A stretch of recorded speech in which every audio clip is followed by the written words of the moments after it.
So బోల్డ్ అన్ని questions అయితే తెలంగాణ రాష్ట్ర ప్రభుత్వానికి సంబంధించి వినిపిస్తున్నాయి. ప్రజల వైపు నుంచి, ప్రతిపక్షాల వైపు నుంచి. ఎందుకని వీటన్నిటిని పక్కదారి పట్టించాలని చేస్తున్నారా ఎత్తుగడ కావాలనే? లేకపోతే హైడ్రానే ముందుకు తీసుకొచ్చారా? ఇప్పుడు ప్రభుత్వం వచ్చి ఓ 10 నెలల కాలం గడిచింది కాబట్టి తప్పకుండా మీరన్న ప్రశ్నలు ఉత్పన్నం అవుతాయి. డెఫినెట్ మేము వాగ్దానం చేసి ఉన్నాం, ఎన్నికల ప్రణాళికలో పెట్టినాము, కమిట్మెంట్ ప్రజలకు అయినాం కాబట్టి డెఫినెట్లీ ఆ ప్రశ్నలు వస్తాయి అనేటువంటిది ఆ విషయంలో మాకేం సందేహం లేదు. కాకపోతే మేము ఏంటంటే ఇప్పుడు ఇది ఏది పక్కదారి పట్టించాలనే ఉద్దేశం కాదు. ఏది పక్కదారి పట్టించా మేము రెస్పాన్సిబుల్ గవర్నమెంట్ నడుపుతున్నాం కాబట్టి పక్కదారి పట్టియడంలో ప్రయోజనం ఏమి ఉండదు. తిరిగి మళ్ళీ మమ్మల్ని ప్రశ్న అడుగుతారు ఎవడైనా. ఏ పథకం అమలు కావాలన్నా ఏది కావాలన్నా మమ్మల్ని తిరిగి అడగాల్సి ఉంటుంది. కాబట్టి ఒకటి ఇక్కడ సమస్య ఏదైనా పథకాలు అమలు చేయడానికి ప్రభుత్వం చిత్తశుద్ధి ఉంది, డౌట్ లేదు. కానీ ఇక్కడ ఒక సమస్య ఏదైనా ఆర్థికపరమైన అంశాలతో ముడిపడినది కాబట్టి పథకాలు అమలు చేయడంలో ఇబ్బందికరంగా కొంత తయారైన మాట వాస్తవం. డెఫినెట్లీ రాష్ట్ర ఆర్థిక పరిస్థితి ఓవర్కమ్ చేసిన అది ఏ విధంగా అధిగమించి ఏదైనా నిధుల సమీకరణ చేసుకునైనా మేము సంక్షేమ పథకాలను డెఫినెట్గా అమలు చేయక తప్పదు. మేము కొన్ని 6 గ్యారంటీలో కూడా ఇచ్చినటువంటి హామీలు కూడా 4-5 చేసినాం ఇప్పటికీ ఆల్రెడీ. అవి సక్సెస్ఫుల్గా ఇంప్లిమెంట్ అవుతూ ఉన్నాయి. మిగతా వాటిని కూడా టైం తీసుకొని ఈ నిధుల సమీకరణ చేసుకున్న తర్వాత ప్రతి ఒక్కటి ఇంప్లిమెంట్ చేయడానికి ప్రజలకు ఇచ్చిన కమిట్మెంట్ ప్రకారం డెఫినెట్లీ గవర్నమెంట్ ఇంప్లిమెంట్ చేస్తున్న ఆలోచన ఉన్నది. ఈ హైడ్రా కానీ ఏది కూడా దీన్ని పక్కదారి పట్టించాలని ఆలోచన లేదు. ఎందుకంటే ఇప్పుడు దీన్ని హైడ్రాను ఒక అస్త్రంగా మలుచుకుందని ఒక భూతంగా చూపెట్టి ప్రతిపక్షాలు ప్రభుత్వాన్ని బదనాం చేయాలని ఆలోచన. అంటే ప్రతి ప్రభుత్వానికి ఒక ప్రయారిటీ ఉంటుందండి. వాళ్ళకి టీఆర్ఎస్ పార్టీ వాళ్ళ ప్రభుత్వం ఉన్నప్పుడు వాళ్ళు కొన్ని ప్రాజెక్టులు కట్టారు. అంటే అంతకుముందు మేము ప్రాజెక్టు కట్టలేదు కాదు, చాలా పెద్ద ఈ రాష్ట్రంలో పెద్ద ప్రాజెక్టులు కాంగ్రెస్ తెలంగాణ రాష్ట్రం వచ్చిన తర్వాత ప్రయారిటీస్ అనే వాళ్ళ ప్రయారిటీస్ వాళ్ళు ఇచ్చుకున్నారు. మాకు కూడా ఒక ప్రయారిటీ ఉంటుంది కదా. హైదరాబాద్ అనేది ఒక పెద్ద గొప్ప నగరం, దేశంలోనే గొప్ప నగరం, ప్రపంచ విశ్వవ్యాప్తంగా దీనికి ఒక పేరు వస్తుంది. దీన్ని కూడా కొంత మేము మా పరంగా కూడా మేము కొంత చేయాలి. దీనికి డెఫినెట్ అనేకమైన ఇప్పుడు చూడండి, ఒక వర్షం పడితే హైదరాబాద్ సిటీలో మీ అందరూ తెలుసు ఏ విధంగా రోడ్ల మీకు వాటర్ వస్తున్నాయి, గోదావరి ప్రవాహం అవుతుంది. ఎందుకంటే ఆ ట్రాఫిక్ క్లియరెన్స్ చేయడానికి కూడా కొన్ని గంటలు పడతా ఉంది. అంటే ఇది అన్ని చెరువులు కబ్జా కావడం వల్ల, నాలాల మీద ఇవన్నీ నిర్మాణాలు జరగడం వల్ల ఇది దారుణమైనటువంటి పరిస్థితి ఉన్నది అనే ఆలోచనతో దీన్ని ఒక ప్రయారిటీగా తీసుకున్నాం. అయితే దీన్ని ప్రయారిటీ కింద తీసుకున్నారేమో కానీ చెరువులు లేకపోతే వీటన్నిటిని కడుతున్న వాటిని కూల్చేయడాలు, అక్కడ అక్రమ నిర్మాణాలను మీరు కూలుస్తున్నప్పటికి కూడా మేము కన్స్ట్రక్షన్స్ మీద ఫోకస్ పెట్టాము, మీరు డిమాలిషన్స్ మీద ఫోకస్ పెట్టారని పిఆర్ఎస్ ప్రధానంగా ఆరోపిస్తోంది. ఎట్ ద సేమ్ టైం ఈ కూల్చివేతలు వీటన్నిటి వల్ల రియల్ ఎస్టేట్ అనేది పక్కదారి పట్టింది, సైడ్ లైన్ అయిపోయింది అనేది వినిపించింది కదా. ఒక పెద్ద కార్యక్రమం తీసుకున్నప్పుడు దానికి లక్ష్యం చేరుకోవాలన్నప్పుడు కొన్ని నష్టాలు జరుగుతాయండి. తప్పకుండా జరుగుతాయి నష్టాలు. మేము నిర్మాణం చేస్తే వాళ్ళు గులగొడుతున్న మాట తప్పది. వాళ్ళు నిర్మాణం చేసింది లేదు, మేము గులగొట్టింది లేదు. అక్రమ కట్టడాల మీద పంజాబ్ విసురుతున్న మాట వాస్తవం. కేవలం అక్రమ కట్టడాల మీదనే ఆ రకంగా పర్మిషన్ లేనటువంటి వాటికి మేము చెప్పినాం కూడా కొన్ని పర్మిషన్లు కూడా మరి మీకు వేరే వేళ ప్రత్యామ్నాయ ఏర్పాటు చేస్తాం, దానిలో మీరు ఖాళీ చేసుకోవాలని కూడా చెప్తున్నాం. ప్రభుత్వం ఒక ప్రాజెక్టు పెట్టినప్పుడు మీరు ఖాళీ చేయించలేదా?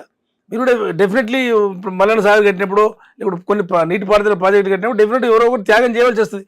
దీని ఒక బ్యూటిఫికేషన్ చేస్తున్న క్రమంలో దానికి అడ్డంకిగా ఉన్నటువంటి రివర్ బెడ్లో కట్టుకున్నటువంటి వాటిని వాళ్ళని మీరు వెళ్ళిపోండి, మీ ఇంకో చాలా మేము ప్లేస్ ఇస్తామని చెప్పడంలో ప్రభుత్వం తప్పెట్లా అవుతుంది? అది అయితే ప్రభుత్వం తప్పెట్లా అవుతుంది అనుకున్నప్పుడు కూడా అందులో కొన్ని ఎగ్జంప్షన్స్ ఉన్నాయి.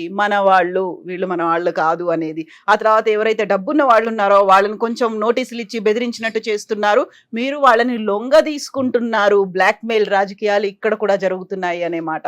అదొక అలిగేషన్ మేడం, దానిలో వాస్తవాలు ఉన్నాయి. ఎందుకంటే తను చెప్పడానికి ఏదైనా చెప్పొచ్చు, పెద్దవాళ్ళని వదిలిపెట్టేసి పేదవాళ్ళ మీద పడ్డారని. అంటే పెద్దవాళ్ళ మీద కూడా పడ్డారు. ఎందువల్ల 2-3 కనిపిస్తున్నారు, అంతకు మించి పెద్దగా కనిపించారు.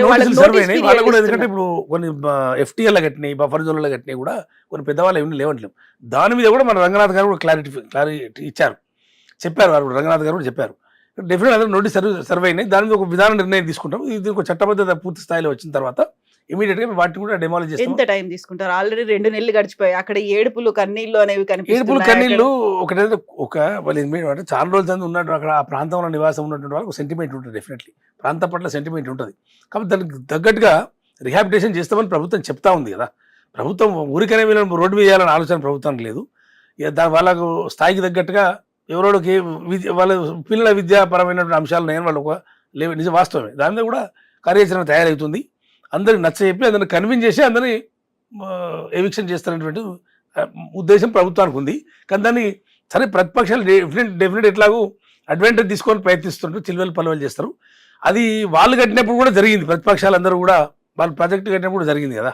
ప్రతిపక్షాలు అప్పుడు వచ్చి అడ్డం చెప్పడం. కాకుంటే ఫస్ట్ వాళ్ళ కన్సెంట్ అనేది తీసుకుంటారు. అక్కడ భూ నిర్వాసితులు ఉంటారు కాబట్టి వాళ్ళకి మళ్ళీ ఎక్కడ రీలొకేట్ చేయాలి అనేది ఇవన్నీ ఉంటాయి. ఇప్పుడు మాత్రం హైడ్రాని తీసుకెళ్లారు, బుల్డోజర్లను తీసుకెళ్లారు, అక్కడ కూల్ చేస్తున్నారు తప్ప వాళ్ళని ఎక్కడ రీలొకేట్ చేస్తారు అనేది మాత్రం ఆలోచించట్లేదు అనేది చెప్పారు మేడం. రీలొకేట్ అది చాలా లేట్ అయింది. ఆ ప్రక్రియ అనేది ఆలస్యంగా ప్రారంభమైంది. ఇప్పుడు రిలోకేట్ చేస్తారు. రిలోకేట్ చేయకుండా వాళ్ళు నచ్చ చెప్తున్నారు ముందు వాళ్ళకు. అది బుల్డోజర్లు తీసుకెళ్ళిపోయినా అక్రమ కట్టడాల మీద దాని మీద బట్ అక్కడ ఉంటున్నారు కదా. ఇప్పుడు ఒకటి ఏంటంటే ఇక ఉంటున్నట్టు ఏదో ఒకటి ఒక గోల్ సాధించాలనుకున్నప్పుడు ఈ హైదరాబాద్ నగరాన్ని, ఈ రాజధాని నగరాన్ని అద్భుతంగా ప్రపంచ పట్టణంలో నిలిపాలనుకున్నప్పుడు కొన్ని మనం చేయక తప్పదు. కొన్ని కఠిన చర్యలు ఉంటాయి, కొంతమంది ఓర్చుకోవాల్సి వస్తుంది. దానిలో కాదని అంటలేం. అయితే ఈ అక్రమ కట్టడాల మీద బుల్డోజర్ పోయింది, నేను కాదంటలేం. మిగతా వాళ్ళు కూడా కన్విన్స్ చేస్తుంది, నచ్చ చెప్పే ప్రయత్నం చేస్తుంది ఈ ప్రభుత్వం.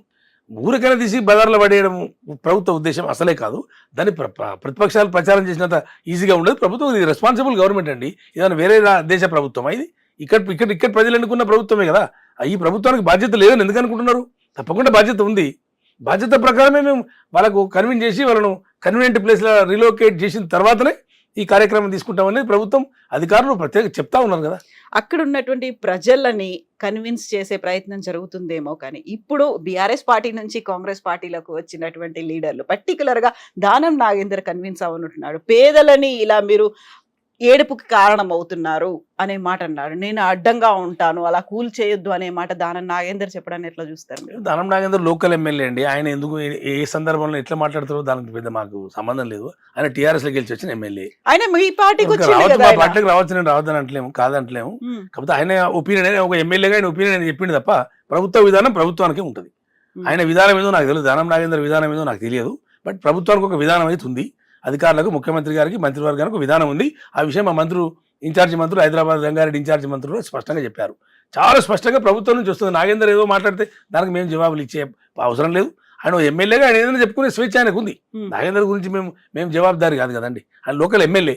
ఆయనకి ఏమనిపించిందో, ఆయనకి ఇక్కడ ఆయన ఆలోచన ఏందో మాకు తెలియదు కదా. మా ప్రభుత్వానికి విధానం ఉంది, మేము ప్రభుత్వ పరంగానే మాట్లాడదాం.